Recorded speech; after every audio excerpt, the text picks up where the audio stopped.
UFC Seattle. These are the full card predictions and the betting breakdown. I'm looking forward to talking about each of the matchups on it. So make sure you guys smash the likes. If you're new, subscribe, turn the post notifications on, and make sure you share the video too. Also note, I will be live for the entire card Saturday, 6 p.m. Eastern time. Don't miss the fight companion. We've had a lot of fight cancellations on this card. Another one today. Billy Goff versus Adam Fugit is now off. So currently just an 11 fight card, but we're still going to break it all down and enjoy the hell out of it. So let's talk fight number one. We got light heavyweight battle. Modestas Bukauskas versus Rafael Cerqueira. You have to pick Modestas Bukauskas. Cerqueira is completely overrated. He got absolutely ran over in his UFC debut by Ibo Aslan, but that's actually not the worst of it. When you start to look into Cerqueira's game a bit, now you can find footage on him. They got full cards of the events he was at with demo fight, and a lot of the times he's on the main card or the main event. You'll find it. This guy was fighting the essence of the word trash cans. Trash cans. Was fighting guys that were completely out of shape, without good skill whatsoever. Really, it's strange how Tapology hasn't flagged any of his fights, because there were definitely like a lot of clear mismatches with guys that didn't really show any heart, like even tapping to strikes and things like that. Now, to give Cerqueira some credit, trains with Jailton Almeida. He does have a Brazilian Muay Thai kickboxing style, an okay ground game. I would say his best asset is he's got very snappy kicking skills, and he attacks the body well. But ultimately, I don't think he's going to be able to deal with Bukauskas' hands. Modestas Bukauskas, he's a decent striker. I would say he's got okay straight shots down the line, but he's an average kickboxer. His stance switches are pretty nice, and he's in like relatively decent shape. I feel like he can keep up a high pace. And the fact that Cerqueira has like only fought against trash cans, I definitely feel low confidence that he's going to be able to work hard for a 3-round at a Modestas Bukauskas type of pace. I'm saying that the skill set Bukauskas brings in the stand-up should be enough to run over a Cerqueira. And if things do go awry in the striking, maybe Cerqueira gets a little range, starts finding his timing with the kicks to the body. I do think Bukauskas will have a clear-cut wrestling advantage. I have to favor Modestas, who's fought good competition. He's got a good handful of UFC fights at this point. He's coming off a win too. I think that was like an all-time win for him, beating Marcin Prachnio, who's been on the roster a long time, and beating him by submission too, landing some big shots on the feet and busting him up a bit. Bukauskas has gotten a lot better over the years. I remember Bukauskas' first UFC run, and wasn't too good. Jimmy Crute knocked him out. He got his knee destroyed by Khalil Roundtree. Went to Cage Warriors, started finding a flow, and then came back and beat a Tyson Pedro. That wasn't a bad win for him. Sapauga wins okay. Vitor Petrino absolutely killed him, but Petrino is a menace still with his power. And if you get caught by him, you go to bed. And then, like I said, running through Prachnio solid. I think he'll be better than Cerqueira. Cerqueira's a can crusher. He got destroyed in his UFC debut, and I just can't believe in the hype. I mean, look at some of the opposition. 6-3, 1-1, 4-1, 0-1. That's not what you want to see for a guy that's, 34 years of age. And, at the time coming into the UFC, he was 11-0. Overrated 11-0, and they think Modestas Bukauskas is a lot more proven than him, and he's going to be able to walk through Cerqueira and probably KO him. I'm going to call a knockout. Wouldn't be crazy if he locked up a sub. Shout out to Zins as I pop it out. Minus 365 from Modestas Bukauskas. I agree with the odds here. You have much higher opposition. Cerqueira plus 300, but I'd say fraud record. And then looking at an under 1.5 plus 135.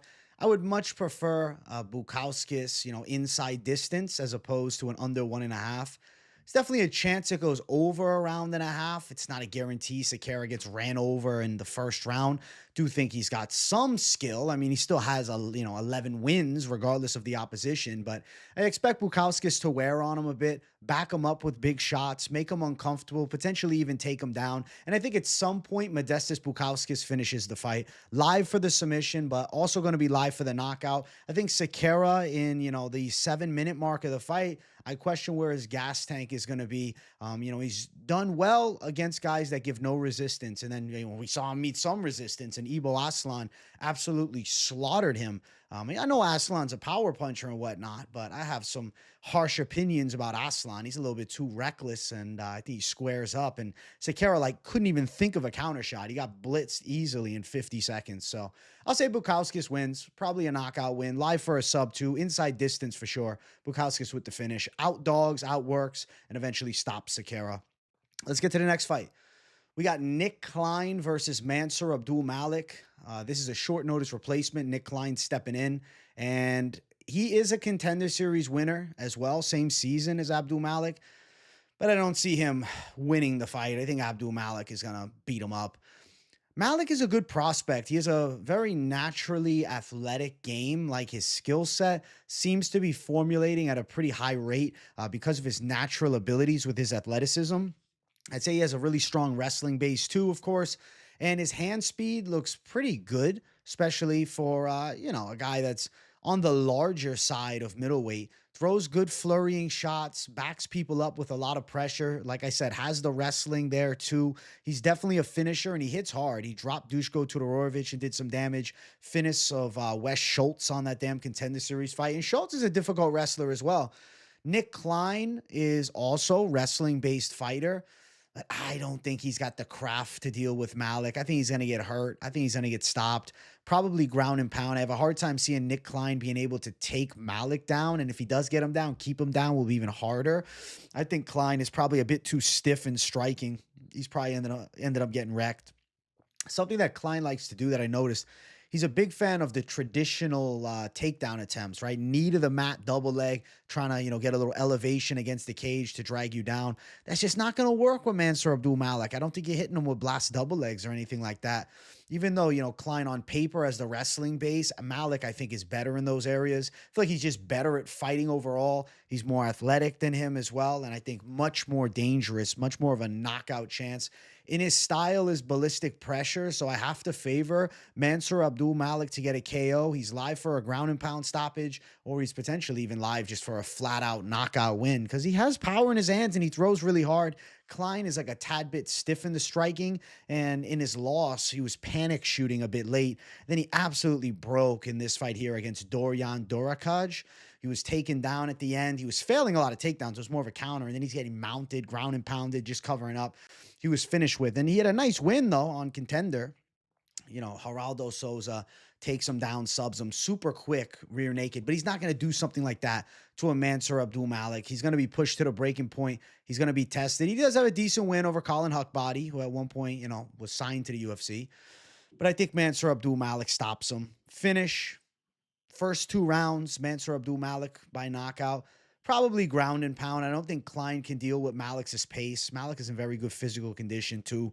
Minus 800 for Malik, plus 550 for Nick Klein. The call is Mansur Abdul-Malik. He's a hyper-talented prospect. I think he's got a lot of promise. Over is actually plus money. If it goes a little longer, you're getting a nice plus tag. I like Mansur Abdul-Malik to win by finish. So inside distance Malik, I'm sure it's going to still be very wide. But his style is very, very high pace, breaking people type style. And he's going to be throwing hard. You can see like Todorovic stoppage, Wes Schultz. The guy's a finisher. The guy's certainly a finisher. Outside of the UFC, it's not like he had hyper elite comp, but then beating Wes Schultz is a good win. And Nick Klein, I would say, is like relatively on that Wes Schultz level. I don't know if he's as crafty as Wes Schultz, to be honest, but he's in the UFC. Wes Schultz is not. I'll say Mansur Abdul-Malik with the stoppage. He gets a ground and pound finish more than likely, but there's a chance that he flattens Klein on the feet because I think Klein's a little stiff, and the fact that his wrestling is not going to be effective here, I don't see him having success striking at all. Mansur Abdul-Malik all day. Next fight on the card, Ricky Simón versus Javid Basharat. I'm going to pick Javid Basharat here. You have to favor the prospect. He's still very good. Easy to write him off because he lost to Amin Zahabi a year ago, but at the end of the day, Ayman Zahabi and him was also an extremely competitive fight. And I think the reason Zahabi won was because of that big right hand he landed at the end of the second round. Like, ultimately, one punch changes everything with that fight. It was very competitive throughout the whole thing. In the first round, Basharat looked sensational. He was picking his shots extremely well. And when you look at the success rate that Ayman Zahabi has now had, I don't think it's a horrible loss for a young Javid Basharat. Clean kicker, good straight punches, very good movement, strikes well from range. Gonna have the height advantage on Ricky Simón, but Simon's actually gonna have a 1-inch reach advantage. Still, though Simón on paper has the edge, he's much more of an inside fighter with his boxing. I think Basharat is still more efficient from the longer ranges. Simón can try to wrestle here. He probably should. He should look to make it a dirty fight. The thing is, Javid Basharat's got good takedown defense. Like I said, light on his feet, a hard guy to get a hold of. Ricky Simón last time fought a great prospect in Vinicius Oliveira, and I love Vinicius Oliveira. I picked him as an underdog there. I picked him as an underdog against Saeed. So it's not me overlooking Vinicius Oliveira, but what I did see is Ricky Simón. In moments, he shied away from the fight. I don't know. Something doesn't seem to be there anymore. He's kind of failed at his chance to break into the top, right? The Song Yadong loss, he was stopped late in that fight. And then Mario Batista and him, back and forth fight, but ultimately he lost. And then a loss to Vinicius Oliveira afterwards. It just seems like the momentum strongly favoring the younger fighter in Basharat, who's looking to make a run towards the rankings.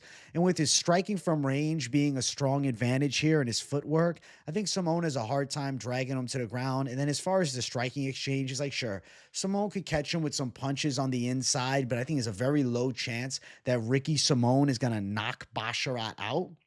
I would say like close to zero chance of that. I think Basharat lands more effective shots and beats Ricky Simón on the scorecard. He hasn't won a fight in almost, over 2 years, actually, the Mateus Mendoza win. And Mendoza turned out to be a trash can. To be fair, the wins on paper for Javid Basharat as of recent are not like hyper impressive wins.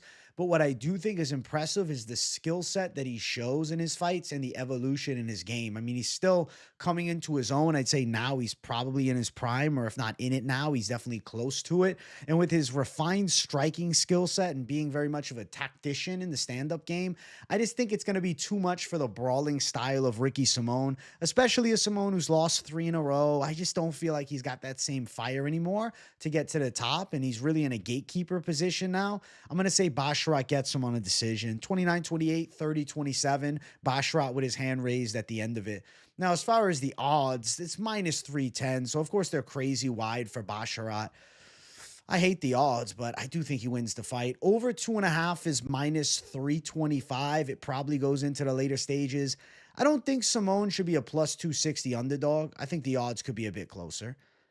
For sure, the odds could be, 2-1 flat. At open, it was minus 275. So they've been wide odds all the time for this matchup right here. It's because of Basharat's craft. He's crafty. And the other thing is, with Ricky Simón, you know exactly what you're going to get. Like, we've seen his level. He has reached his peak, in my opinion. So then when I have Javid Basharat, looks good in moments against Ayman Zahabi, has looked very good in previous fights, still a developing fighter. Now at 29, taking a year off after that loss, I'm sure he's put a lot of work in the training room. And I have to say, that should be a factor as well. I believe he switched teams. I think he's at American Top Team down in South Florida now, where he was at Extreme Couture, I think even Syndicate MMA, if I'm not mistaken, beforehand. But ultimately changed it up. Maybe he needed a new look. He wanted a new team and some new training partners in the room. I think that's a big help for him. I expect a reinvigorated Javid Basharat to come into this fight, showing evolutions in his skill set, maybe a little bit cleaner in the stand-up than ever before. Definitely, I think the defensive grappling holds up. Simón probably should look to wrestle here, but I don't know, man. He didn't come out with a high pace at all against Vinicius Oliveira, and I think Basharat is a very clean striker that can also give Simón problems from range. So I'm going to go Javid Basharat on the judges' scorecards. I think he's getting his hand raised. Decision win for Basharat. He should beat Ricky Simón. Let's keep running. Next fight on the card, we got Nursultan Ruziboev versus Eric McConico.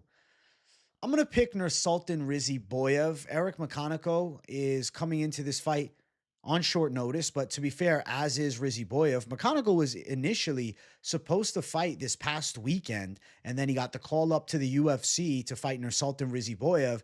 Now, the worry would be, okay, is Ruziboev then coming off of the couch? Well, I did look 4 weeks ago. I mean, it seemed like he was training for something in the gym, and I expect Nursultan Ruziboev to be a guy that stays in good shape all year.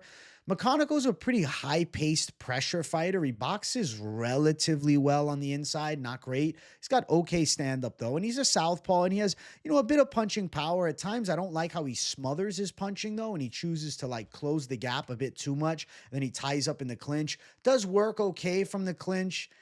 Decent little straight left, rips the body okay, can mix up shots pretty well, has some takedowns in the arsenal and some grappling strength, but ultimately nothing high level. I mean, the biggest win he has is this Maki Pitolo finish, which I guess you have to put respect on a Maki Pitolo win for him. Maki Pitolo is a journeyman. What was he, 1-4 in the UFC, 1-5 in the UFC? But still, nonetheless, stopped him in a back-and-forth fight. I just think Nursultan Ruziboev is better than that level that, Eric McConico has been fighting recently. Ruziboev is slick from the outside. He's very fast from range. He's got a nasty straight down the center. And being orthodox southpaw with Ruziboev having the length, I believe he could land some nasty straight shots.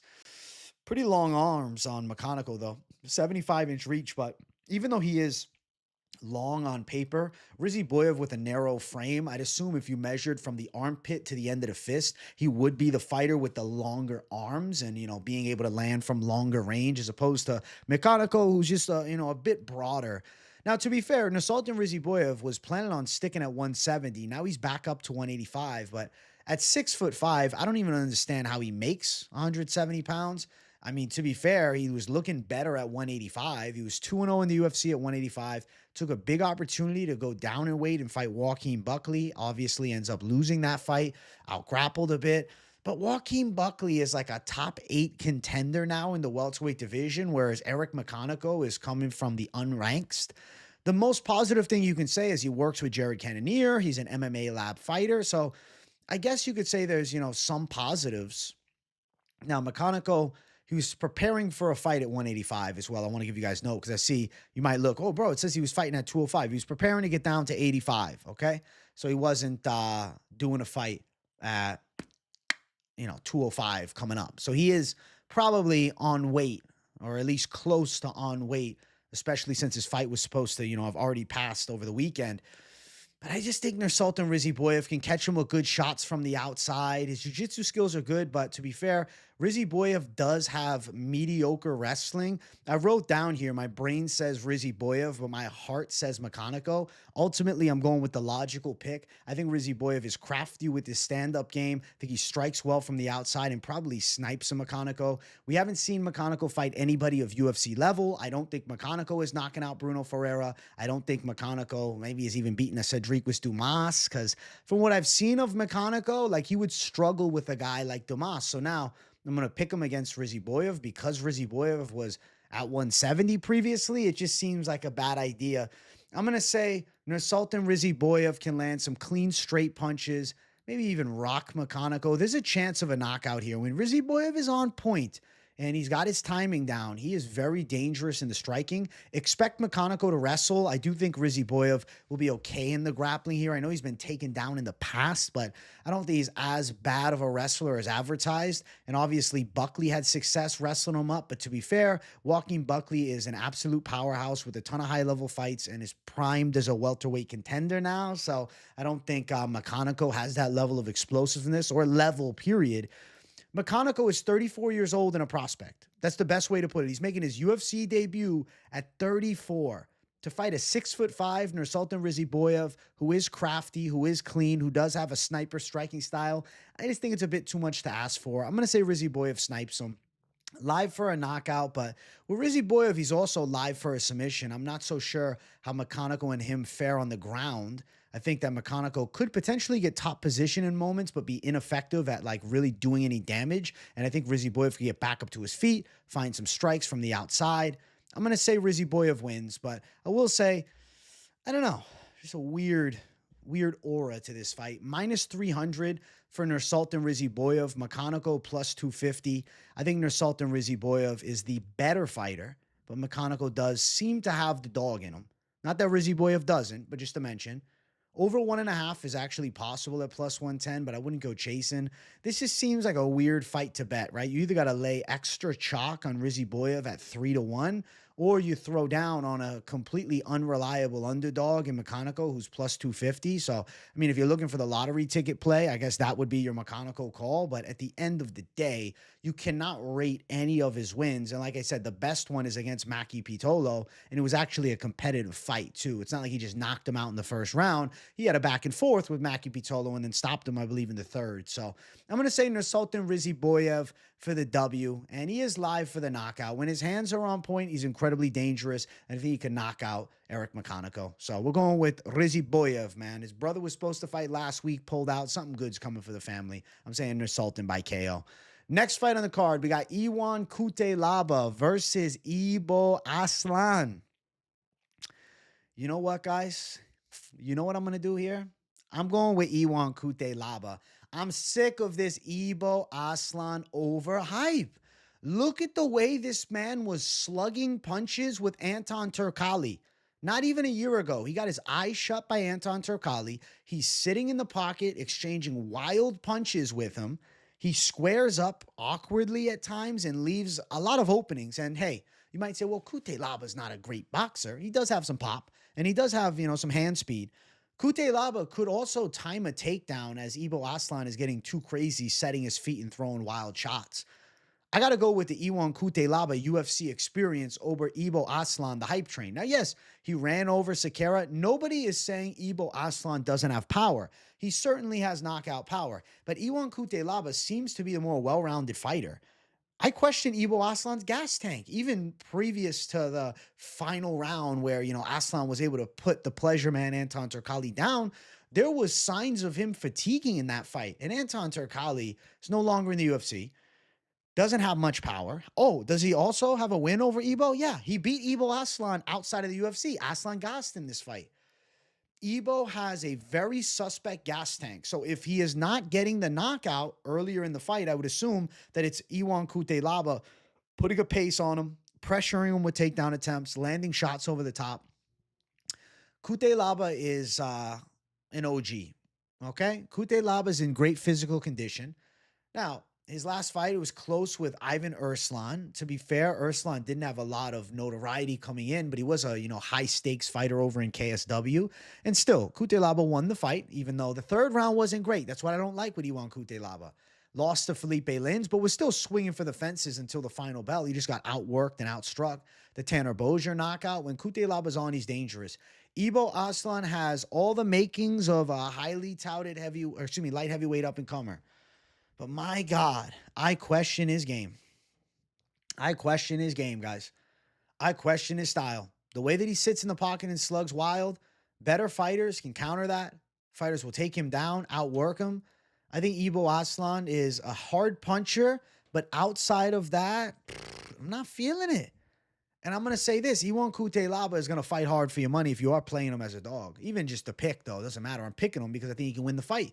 I'm going with UFC experience. You got Cutelaba. How many UFC fights, man? 7 wins, 9 losses, 1 draw. Cutelaba has so many UFC fights. Holy shit. 17 UFC fights versus a guy that has 2 UFC fights. And they're against 2 guys that, one of them that's fighting on this card but probably shouldn't be on the roster. And another one who is no longer on the roster. I have to favor the veteran. I know Cutelaba has taken his share of losses, but he's still only 31 years of age. He's a career fighter. He's been doing this a long time. We know that he fights hard. I think he can catch Aslan with some big punches. I think he can get this fight to the ground. I'm feeling like Cutelaba for a decision is not a crazy outcome. Potentially a late finish, but the decision really jumped out at me. I said, Cutelaba on the judges' scorecards, mixing in some wrestling, winning some of the exchanges. Aslan tired in round 3. Cutelaba with more gas, gets Ibo Aslan to the ground, secures the win. Maybe Aslan wins the first round, Cutelaba second and third. I'm saying Iwan Cutelaba for the W. I think he's beaten the knockout artist in Ibo Aslan. As far as the odds for the fight, Cutelaba's an underdog at plus 135. Aslan minus 155. I don't think that the odds really, I mean, they reflect the reality of the hype. But look, plus 120. My God. Wow, everybody, they slammed this line here, huh? Aslan opened up as the underdog, and now Aslan is a pretty good size favorite. I don't get that. I genuinely struggle to fathom that. I get it, he hits hard, but when you sit and watch his fundamentals, he's an incredibly flawed brawler. Now, am I saying Cutelaba is the cleanest striker of all time? No, but he could time some takedowns. He can make this a dogfight. I believe it's live to go over a round and a half as well at minus 115. I'm going to say Iwan Cutelaba surprises the prospect and gets a decision win over a very heavy puncher. So we're going Cutelaba, the Hulk, to pull through to keep his UFC career alive and potentially fraud check a brawler in Ibo Aslan. Let's go. Next fight on the card, we have Andre Fili versus Melquizio Costa. I'm going with Andre Fili. I have Fili written down. It's not like I'm pick flipping on the fly, but I was trying to convince myself of what is there to like about Costa, but his striking is okay. The main thing I was going to say I like about Costa is he's younger, 6 years younger. But at the end of the day, man, I haven't been over impressed by his jiu-jitsu. He's got decent grappling, but sometimes over grapples. He did lose pretty much the first 2 rounds against Shailan Nordenbeke before a 3rd round comeback. I mean, you can't really rate the wins of Costa at all compared to the level of Andre Fili, who's been on the roster for what, 12 years? He's been in the UFC since 2013. Andre Fili's boxing is relatively good. His kickboxing game overall, I'd say relatively good, relatively slick, does have knockout power, does have pretty well-timed shots, also has some wrestling in the back pocket. He better if he's training at Team Alpha Male. He's been at Team Alpha Male forever. Melquizio Costa, he's a tricky and awkward BJJ specialist, but he does have okay, like Brazilian-style Muay Thai. Pretty good kicks. Fights out of southpaw a lot of the time. Fast kicks, especially with the rear leg. Pretty snappy shots. Likes to get fights to the ground. Absolutely over-grappled against Steve Garcia and got violently destroyed in that fight. But he's got a good high kick. He landed some big shots on Austin Lingo and beat him up. But like I said, Austin Lingo is not UFC level at all. And then Shailan Nordenbeke winning 2 rounds is not a great look. As much as Melquizio Costa is the guy that you would think of as the jiu-jitsu fighter or the better grappler here, I'm not so sure I can really say that. Andre Fili normally has pretty well-timed takedowns. He's got good defense as well. His boxing is smooth. He strikes well from the outside. He's 34, though, so he is, potentially towards the end of his run at 145. Man, I just feel like Melquizio Costa's not proven, though. He's 2-2. He's a 2-2 guy. Could Melquizio Costa do it? I'm trying to envision it. Like, does he sub Fili? Low likelihood. Maybe takes 2 rounds, but even that's a reach, man. I think Andre Fili's got the faster hands. I think he's better at boxing. I would say Melquizio's probably got nicer kicks. But at the end of the day, I'd rather have the better hands, especially the fact that Melquizio Costa is a southpaw and Fili orthodox/switch stance fighter. The calf kicks are not going to be a substantial threat, and it's not like Costa has the nastiest calf kicks ever. And I think Fili could close the gap and catch him with a straight and potentially hurt him. Fili could even time some takedowns, get some control time. I can see Fili banking out a couple rounds here, winning a hard-fought decision. It's not out of the realm of possibility, though, that he puts away a Melquizio Costa, but I lean towards the decision side. Fili did have a nice knockout here, violently knocked out Lucas Almeida. And then, Dan Ige destroyed him, but it's Dan Ige, and he took that fight, I believe, on short notice. Cub Swanson, he won a very close split decision, but Cub Swanson is very crafty in the stand-up and still one of the better strikers. I'm going to say Fili beats Melquizio Costa. I think he finds a way to win. As far as the odds for the fight, Fili opened up at minus 200, but the line had shifted crazy and even was an underdog at plus 100. Now, minus 115. So a lot of love for Melquizio Costa this week. My God. I mean, he's got decent jiu-jitsu, but he's not sensational. He's a southpaw, I guess. I don't get the hype on. I really don't get that play. I don't get why people love it so much. Over 2.5 minus 220. It is live to go over 2.5, but I'd like over 1.5 more. I'm favoring Andre Fili by a decision. I do think there's a chance he drops Melquizio Costa. I could see him taking Costa down. I can see competitive grappling exchanges, but I'll rate it like this. I think boxing-wise, Fili's better.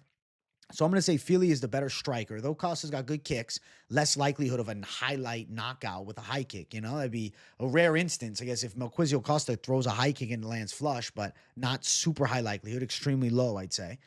Then as far as the grappling skills, I would say Costa better jiu-jitsu, Fili better wrestling, but in an MMA fight, I think the skills kind of negate each other, and I think there's a potential for Fili on top at least, little ground and pound, them getting back up to the feet, Fili a little better at boxing, Costa trying to work kicks and then getting caught with counters over the top. I'm going to favor Andre Fili in a close fight, but ultimately, he is 34 at this point. Costa surging at 28, but at the end of the day, 2 rounds down against Shailan and then a 3rd round comeback. What happens if Fili wins the first 2 rounds and then, then Fili doesn't get finished like Shailan against Melquizio in round 3, wins the decision, you know? Like, even if Costa has late success, but I'm going Fili. I'm going for Fili. I'm going with touchy Fili. I think he finds a way to win this fight. I'm going with veteran status. Let's keep moving up. Next fight on the card. It is our main card opener. If you guys have not yet, make sure you smash the like button. If you're new to the channel, make sure you subscribe it up. We got Alonzo Menifield versus Julius Walker. Walker coming in. UFC debut. He's impressive on the regional scene. I'll pick Julius Walker. I know. I'm going against the veteran. But I will explain myself, okay? Alonzo Menifield is essentially a brawler, does have knockout power, is very physically strong, but ultimately limited in technical abilities, not a great grappler, purely a guy that uses strength and can outdog some fighters, is 37, but that's fine at light heavyweight. 2 losses in a row is a factor. And I also want to say I don't really love the rate of improvement, the lack thereof, the fight IQ. I mean, he's training with Pat Berry. I think Pat Berry is the wrong guy to have in the corner to get you ready for a pressure-based grappler like this. Julius Walker is an in-your-face smothering style of grappler. He does have good clinch work takedowns, does have good ground and pound from top, and does bring submission threats as well. His striking arsenal is not bad. He seems to be in good physical condition, whereas Alonzo Menifield, we've known he's had cardio issues in the past. I think of it like this. Walker, more trending potential and upside, but he's 12 years younger. He's only got 6 pro fights. But I do like he's got 10 amateur fights, 7-3 as an amateur. So he has a lot of experience in fights. Comes from an athletic background. He played basketball first, then getting into fighting. Seems to have relatively good timing. And I'll say this, when you pick a debuting guy versus somebody that's, close to the top 15 and has been for a long time, the divisions where I feel okay doing it would normally be a heavier division like this. The skill set gap between a regional scene champion like Julius Walker, who's got potential, and an Alonzo Menifield, who's not going to be anywhere near the elite, maybe catering towards, I'd be honest, I think he's mid-level, but he's upper mid. Julius Walker could make a debut at an upper mid level. The skill set in the light heavyweight division is not great, man. Light heavyweights for a long time, they're not hyper elite. Not every one of the guys that just in that top 25 is going to be hyper elite. I guess on paper they are because they're ranked up there, but somebody like a Julius Walker who's unproven with promise could give them issues. We've seen Alonzo Menifield lose smotherfest decisions to Devin Clark getting outdogged in that fight, but to William Knight losing that fight. And I get it, he's won a few, but when you think about styles of fights, right? You look at the wins he has. He beat Oscar Mazarev. This guy should never have been in the UFC. He had a fake record. Misha Serkinov was fighting with one arm. Jimmy Crute draw, and then he beat Jimmy Crute in the rematch, and Jimmy Crute quit. And let's be honest, Jimmy Crute is not great. Oh, but he went to a draw with Bellato. Bellato's not great either. Bellato is not top caliber, not even close. Dustin Jacoby wins impressive, but what I'll say, Dustin Jacoby is a very different style. Julius Walker might be tall, but it seems that he likes to tie up and wear on opponents. Also seems to have a solid gas tank with good jiu-jitsu skills. If he can take the back in this fight, things could be very interesting. I like the chance for him by sub. I like the chance for him by ground and pound, especially because Alonzo Menifield taking this fight on a short notice spot. You can look, he was scheduled to fight Umar Sy March 22nd, Okay? That's over a month away from when this card is taking place.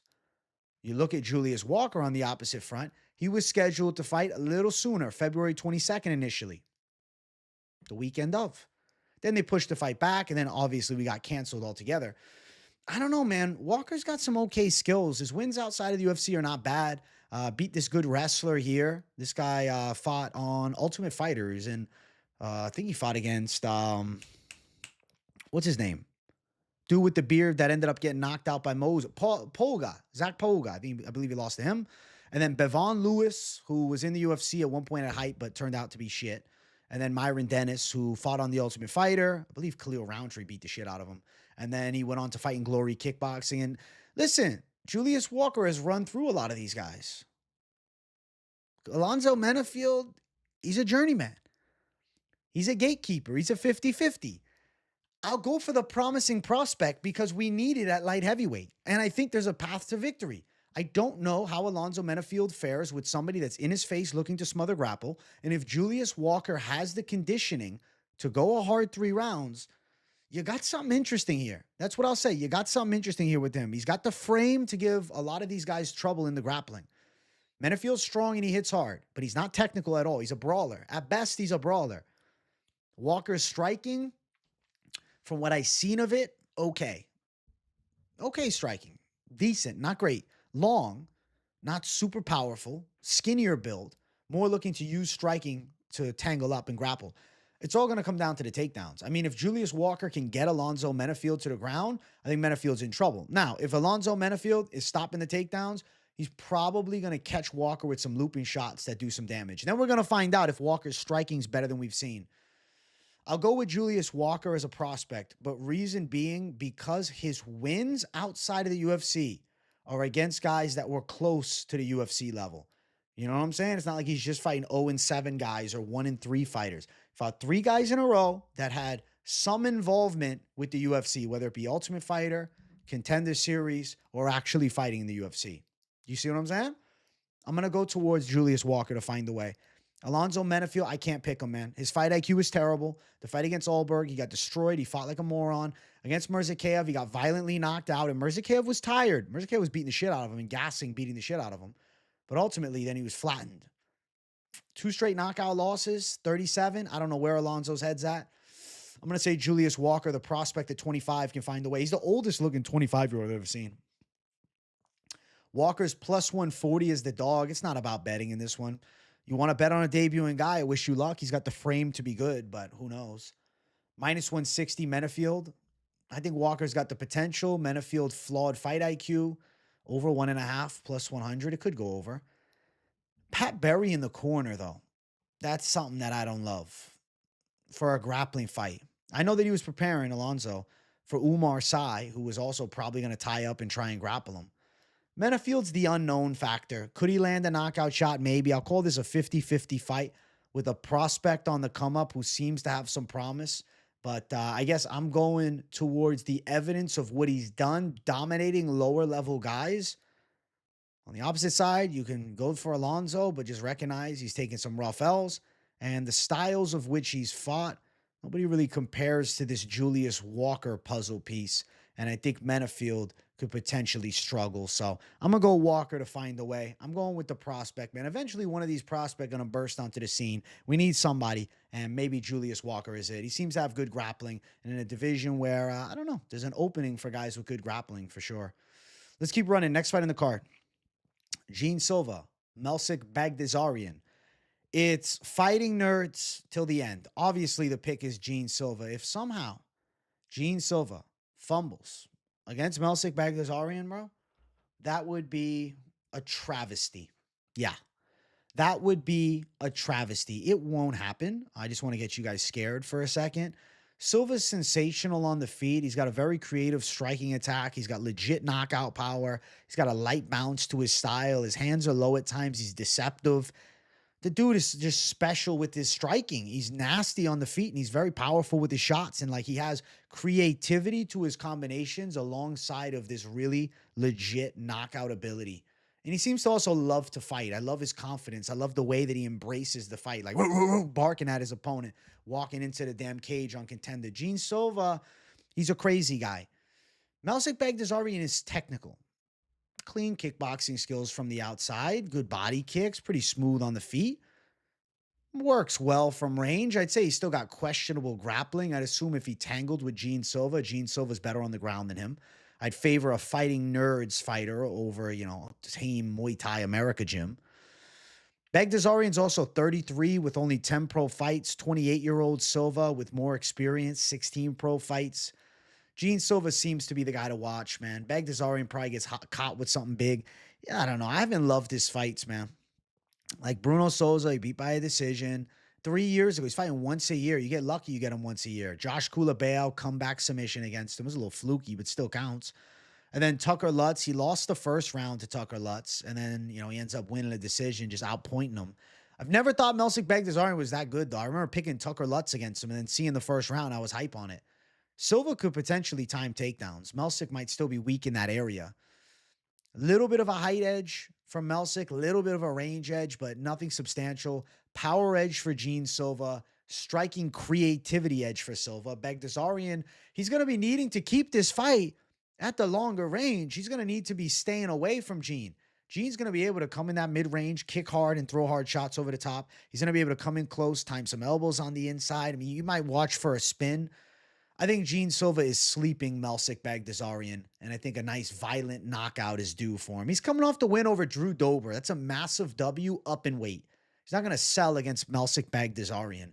This right here is a fine-tuning fight. I won't call it a tune-up. It's a fine-tuning fight.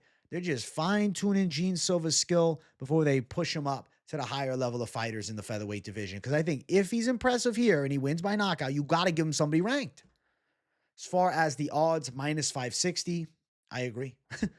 I agree. He's not going to fucking sell against Melsik. Opening at minus 200 would be a blessing. Throw your fucking life savings on it. Don't really. I'm joking. Please. For any degenerate gamblers out there, if you're listening, just relax. I'm joking around. Plus 410 for Melsik Baghdasaryan. I'm going with Gene Silva. I think KO. Under 2.5 is better, but there's under 1.5 for plus 145. Silva can take his time, though. He's patient. I'm going to say the striking flow of Gene Silva looks sensational. I think he violently knocks out Melsik Baghdasaryan. I'm actually getting excited, man. Like, I want to pop out the fucking glasses in this and just have the fighting nerd shades. I need to get a pair for the fight day. Remind me, chat. Remind me throughout the week if you're in the live streams or even in the comments. Guys, if Gene Silva doesn't win, we cry. If Gene Silva doesn't win, we riot. Gene Silva is going to take Melsik Baghdasaryan to school, beat the shit out of him, get a highlight reel knockout, and then get a ranked opponent next. That's just the destiny of a 28-year-old savage. Listen, Gene Silva has to be a savage. The hairline's gone. People think, I got no hairline. The hairline's gone. He better be a badass fighter, and he certainly is. And I think he's getting a nice W over Melsik here by violent KO. Creative KO. Savage Mode USA in this. Oh, Savage Mode Brazil, you should say. Savage Mode Fighting Nerds. Let's get to the featured fight. Rob Font versus Gene Matsumoto in the featured bout of the night. They're doing it at a catch weight of 140. That's something to note. Listen, man, I have to favor the side of Rob Font with UFC experience. Gene Matsumoto was booked to fight a few weeks from now against Chris Gutierrez. So now they're getting him, an extra 5 pounds. He doesn't have to cut as much to step in on short notice in the biggest fight of his life. I'm going with Rob Font. I think he beats Gene Matsumoto. Matsumoto's good, but are we really going to rate him to the level of Rob Font with a decision win where he lost the round to Brad Katona and got his eyes sliced open? Katona's landing punches on the inside, and Rob Font's not going to have success with combinations. Rob Font has a sensational jab. He's got a nasty timed right that follows it. He's coming off of a checking of Kyler Phillips, beat him by a dominant decision. Before that, he lost to Figgy, one of the best in the game. Corey Sandhagen, one of the best in the game. Before that, absolutely destroyed Adrian Yanez, who's still an okay prospect. And then Cheeto Vera ends up, dropping him a few times throughout the fight, but he did land more, but Cheeto just had his number with those high kicks and shit. Powerful moments. I don't think Gene Matsumoto at 25 is ready for this level. I get it. The record on paper is impressive, 16-0, but I've had my reservations about the kid. I thought Dan Argueta was live to give him problems. He gave him some, but then obviously Matsumoto finishes the job with the Gilly. Win on the damn Contender Series. The kid's talented, but he gets hit a lot. He brawls a lot. He likes to sit in the pocket and mix it up. Rob Font from range is going to be sniping him. Rob Font's going to be landing some big punches. Rob Font's going to connect clean. I'm surprised to see Gene Matsumoto as a favorite. When you look at these odds, you guys might scratch your head. Minus 205 for Gene Matsumoto. The line, it swelled. I mean, it was minus 225, minus 240. Now things might be getting a little closer. I mean, Rob Font at plus 175 is crazy talk. He was up to plus 205, man. If you played this yesterday, it was plus 205. I think Rob Font wins. Sniper-like jab, nasty right hand that follows, good combination striking, 5-round fight experience, high output, good gas tank, normally solid wrestling defense. Matsumoto has some takedowns, but he's not some elite caliber wrestler. He's got decent MMA wrestling. Over 2.5, minus 425. There's a chance of a finish. I mean, if Rob Font can crack him clean with the straight, Matsumoto's still very young. He's a talented Muay Thai style striker. But he leaves openings down the center. He's not hyper elite. He's not ready for the top 11 in the world yet. He's 25, man. 16-0 record's impressive, but when you dig deeper into it, he's had some moments where he struggled.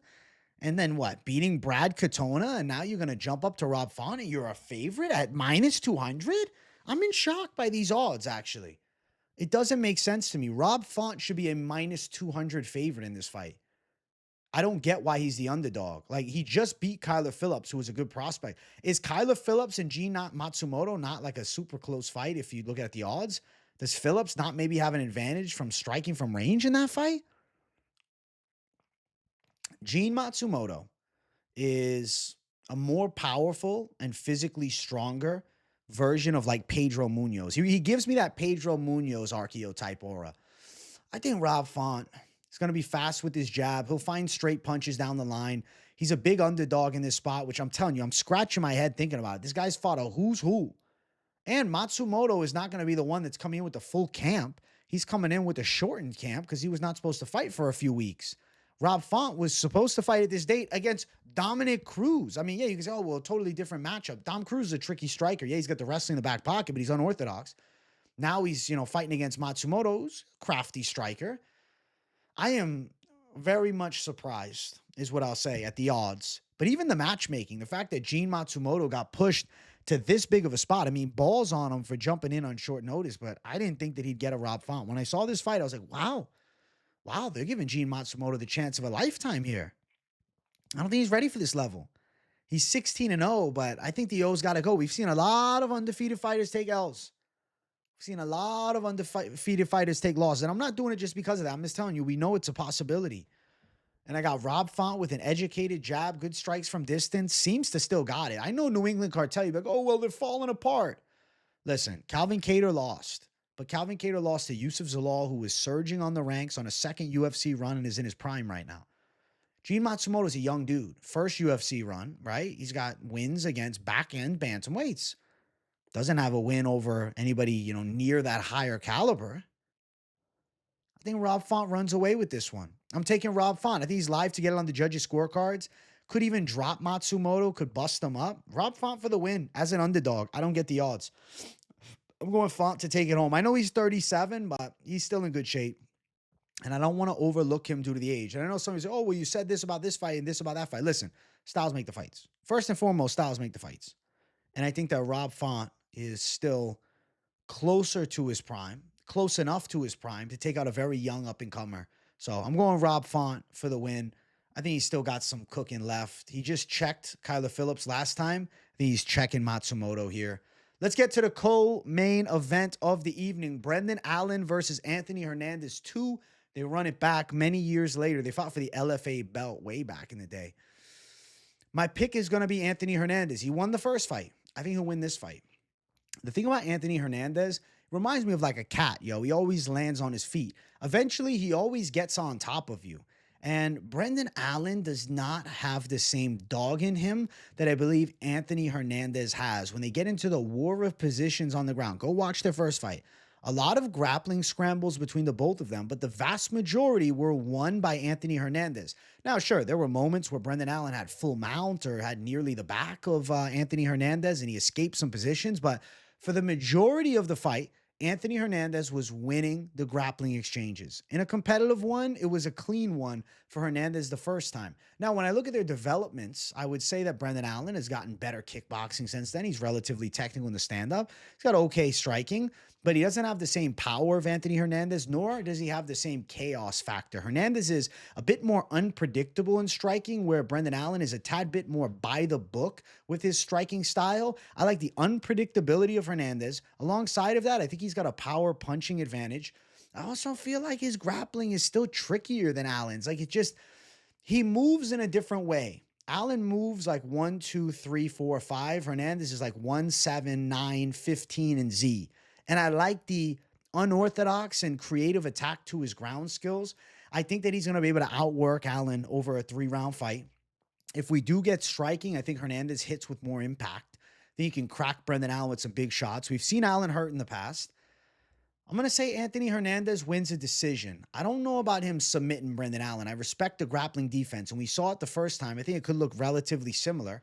I'm curious if it ends up being the same fight as last time because Allen wants to prove that he's the better grappler than Hernandez, or if their grappling styles potentially cancel one another out and we see more striking. And then I would say that I think Hernandez has a chance with big power shots. I will say, if you look at Hernandez's fatal flaw, he tends to be a little weak to the body. Attack that body seems to hurt him. We've seen him get stopped by Kevin Holland due to body shots, even hurt in his last fight against Michel Pereira. But to be fair, the striking output of like a Michel Pereira and the power that he generates is a lot better than what Brendan Allen generates. A lot of times Allen is winning these fights when he mixes in the grappling. Like he'll show okay stand-up, relatively clean, but then fights get to the floor. He ends up on top. He takes the back. He breaks people. I don't think Anthony Hernandez breaks. I think Hernandez actually is live to break Brendan Allen. I think he outworks him. I think he does similar to what he did last time. Their last fight was 5 rounds. Now we only got 3 rounds to work here. I actually wish it was a 5-rounder. That would have been cool. Most people picking Hernandez. I'm thinking Hernandez by a decision. Outdogs Brendan Allen again. I'm curious to see how their striking lines up. I feel like Fluffy could catch him with some big punches. I think Fluffy's got the power edge. Right now, Hernandez is on an absolute tear, so I'm riding with the momentum too. The Michel Pereira win, where he had to deal with some damage early in the fight and then just beat him up for 4.5 rounds. Roman Kopylov win. That's a sensational W. Kopylov's a terrifying striker. Obviously beats at Edmund Shabazian, who's a great striker, but limited on the ground. Marc-Andre Barriault finish, who's a training partner of Brendan Allen. And then now Josh Frem decision almost 3 years ago. Allen on the other side just fought Nasruddin Imavov, and it's actually impressive that he went the distance against him, looking at it now. He did control the first round using his grappling, but he did no damage. Like Brendan Allen just played it safety first in top position. So now I'm thinking, so he plays it safety first in top position with Imavov. He can't get in anything too compromising on the top position of Imavov, but now a guy who's better at jiu-jitsu from the bottom and more creative and submitted Rodolfo Vieira, who's a jiu-jitsu champion, is going to end up losing the grappling battle. I don't see it. Like fight before that, tooth and nail with Chris Curtis. Chris Curtis is, started to slip a little bit, but he looked great in this fight against Brendan Allen. And to be honest, Curtis almost got him. He tore his hamstring at the end of the fight. If he doesn't, this thing could go the other way. Curtis could have landed a big shot and stole the decision. Fight before that, submits to Paul Craig, which I guess is impressive, but it's Paul Craig. A middleweight Paul Craig. Beats up Bruno Silva, not a surprise. Subs up Andre Muniz, not a guy with any athleticism and very slow. Anthony Hernandez is quick, unorthodox, a lot of dog in him, and he's already got a win over Brendan Allen. I favor him right now. I think he's surging towards the top. We've always seen the, potential on Hernandez. Even when he ran through Jordan Wright on that Contender Series fight, it was like, this guy's got something. And now a lot of UFC fights later, he is absolutely in his flow state, surging towards the top in the biggest fight of his life. And it's a rematch against a guy he already outworked and outdogged. And I think he does it a second time. And this, a lot more meaningful. That first time, it gets you the LFA strap. This one here, though, it gets him in the conversation against the higher levels. Could fight a winner of Vettori Delidze. Could fight a Jared Cannonier. The options are essentially limitless for Hernandez with the win, whereas, Brendan Allen getting it done, I guess it keeps him amongst the higher tier. He'll probably get a big fight next. He could fight the Vettori Delidze winner too, or maybe even Cannonier. But I don't know. I just got the feeling that it's Hernandez's time. It's fluffy time. The hands will be too quick and powerful. The jiu-jitsu is going to be a bit better. He'll end up in top position more often than not. And I think in a competitive back and forth, he takes it on the judges' scorecards. We're going Anthony Hernandez for a second time to beat Brendan Allen. Now, he's a huge favorite. Minus 275, man. Wide odds. Open that. Minus 400. Wow. That's kind of crazy. Brendan Allen plus 235. Okay. Let's see.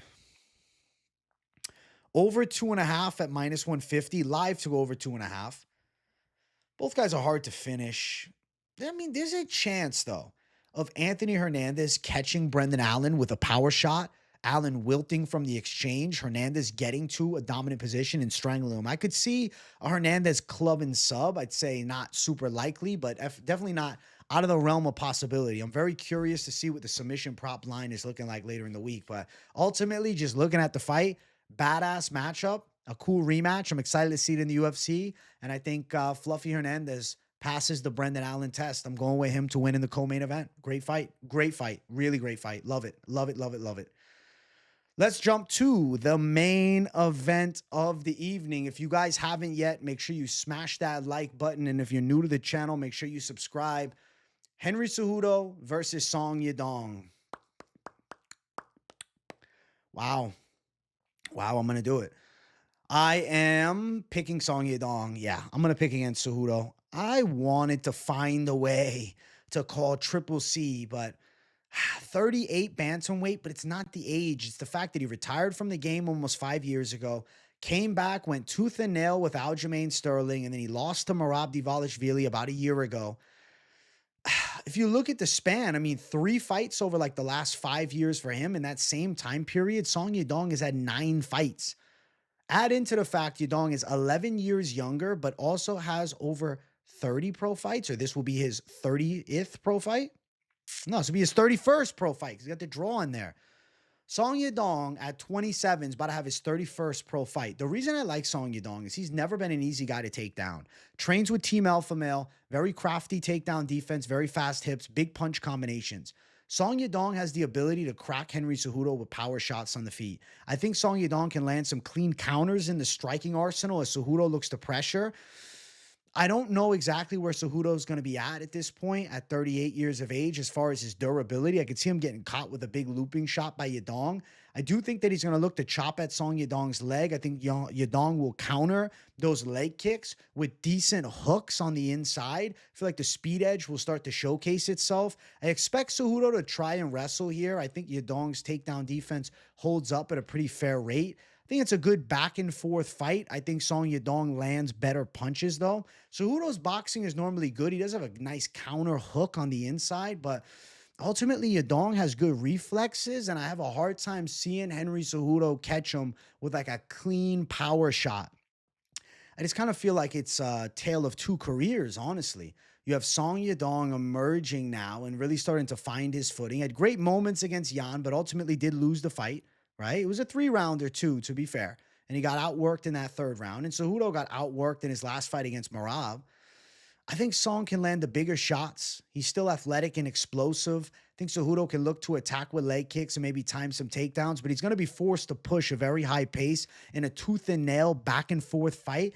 It's just hard to pick a 38-year-old bantamweight who's been there, done that, and in the past, nearly 5 years, only had 3 fights. Took a long layoff and then came back into the game. Song Yadong he's been working his ass off to try and get to the spots that Cejudo has reached, man.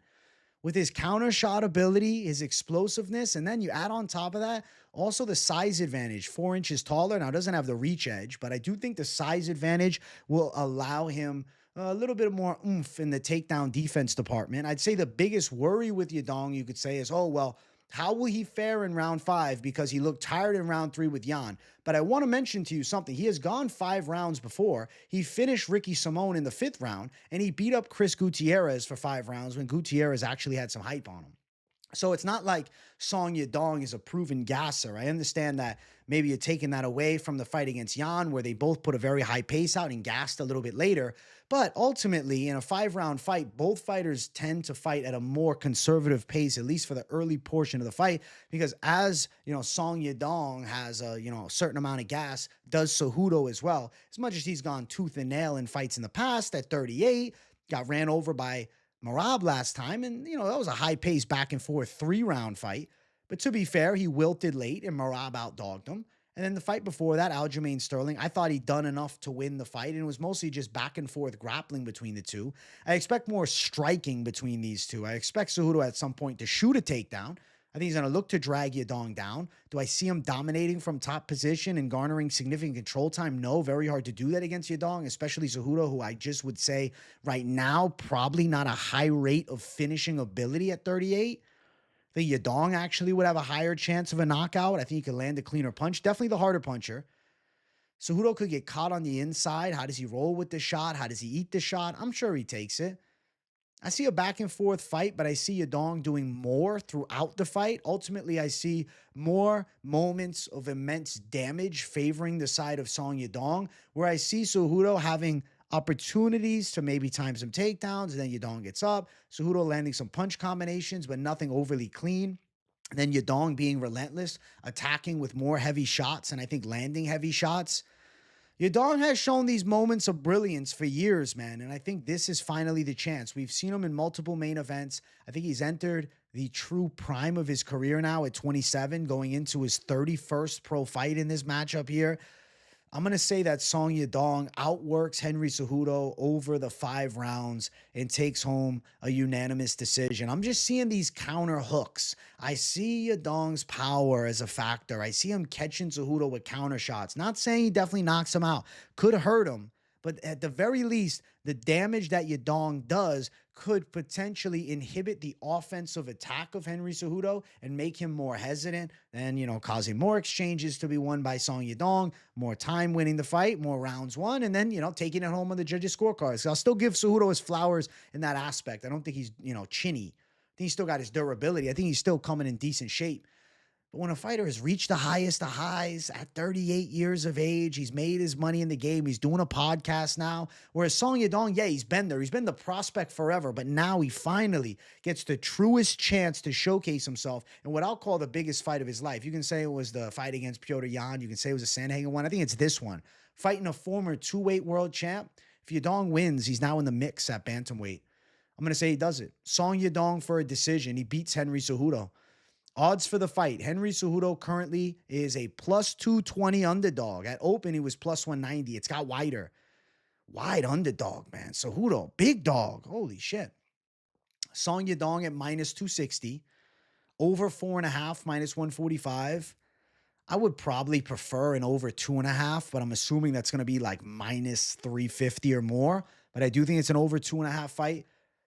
I'm expecting Song Yadong to land some power strikes. I like the counter hooks. I like the snapping kicks to the legs, not as much to the head. I don't think Cejudo beats him in boxing exchanges, so then Cejudo is going to need to be absolutely accurate as hell with his takedown timing, which I think is going to be hard to do with Song Yadong, who trains a ton of wrestling at Team Alpha Male. And I feel like it's a matter of timing. And Song Yadong is primed right now at 27, 31st pro fight versus Cejudo, 11 years his senior, has been there, done that, a 2-weight world champion, recently challenged for the title, took a dominant loss to the sitting champion Merab before Merab came champ. I think this is Song Yadong's fight, and I think he's going to win it. I'm going with Song Yadong, unanimous decision to beat Henry Cejudo, and I think he's taken home the biggest win of his life at UFC Seattle. The card is not what it initially was, but those are the predictions for UFC Seattle. I hope you guys enjoyed this week's full card breakdown. Make sure you all smash that like button. If you're new to the channel, hit subscribe, turn the post notifications on, and make sure you share the video too. I appreciate you all for tuning into the show. Let me know what you thought of the picks in the comments down below. I want to hear from the people. And if you got nothing to say, please enjoy the content. Make sure you drop a W in the chat to boost the algorithm for your boy. Thanks for watching, everybody. I'll see you all in the next one. Peace out.